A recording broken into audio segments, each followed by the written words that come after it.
Lot 67. I love these Ptolemies, these very large bronzes issued by the Ptolemies. Again, this is the general of Alexander the Great, took over Egypt, and then his dynasty struck these coins. This is under Ptolemy III. What you want with one of these is the larger it gets. So this is an AE 42, meaning that it's 42 millimeters in diameter. This could have some possible tooling. It's hard to say. The coloration's a little strange on it. It could just be the photography. But what's really interesting in these is they get in all different sizes, and to get them into the 40 range millimeter wise is one of the largest done during this period. I was going to comment that 42 millimeter coin is like a little bit over 2 inches. That's a big coin. It's a big coin, and that's the most anything over AE 40 usually is pretty highly desirable, and so that's a good size to get with one of these. Awfully pretty, and again, just have to kind of look at it. I don't think there's too much smoothing. You have to be careful sometimes with the tooling on these, but it could be the photography. But I just love the size of it. And again, you have Zeus-Ammon, which, if you remember, we studied Lysimachus a while back with the same horn, and so this is Lysimachus used Alexander with Zeus-Ammon mixed, and here is just Zeus-Ammon right See, here. and here I think it's a lock of hair until you point out that it's a horn. It's a horn. Yeah, that's right. And so here Alexander was mixing himself with this god, and here's the god by himself. So question. So is this coin has a fairly good amount of detail. Is this level of detail more common with the larger coins? No, because these can often, look, bronze coins were generally used in circulation the most. And so typically these bronze coins will wear quite often. So it's hard to, yes, when they were originally all struck, they all had a ton of detail, but even the small coins had detail. It's just a matter of the level of wear that they went through during their circulation. This one, obviously, you can imagine a 2-inch coin is going to circulate much less. Probably, yeah. Absolutely.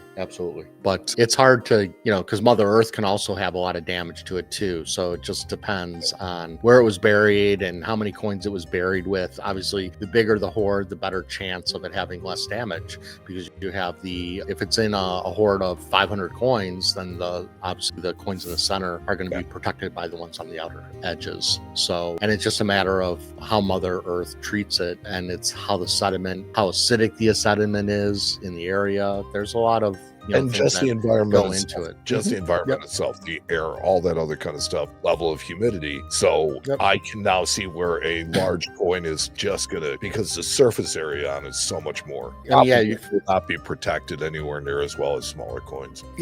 And they didn't really do too much real estate wise with these larger ones, because you have smaller ones that are the exact same iconography of this particular issue, and so they didn't really change it. It's just a matter of the size that it is, but it's not like they added more detail, or I should say they didn't add more iconography to the coin like you would on like a Roman bronze sestertius, where you might have like a whole story going on about what the emperor did or how the emperor conquered something. So because there was much more real estate, the size of this, other than a couple of symbol changes, it doesn't really change much. But obviously you get good die cutters and bad die cutters. Sometimes when you get a beautiful Zeus with all the beard really well flowing, you get the eagle's feathers really well done, so it can be a very striking coin. So, and obviously the bigger it is, and if it's in a good state preservation wise, it's going to be pretty stunning. So and yet still affordable. Yeah, relatively. 120 euros. That's not that bad.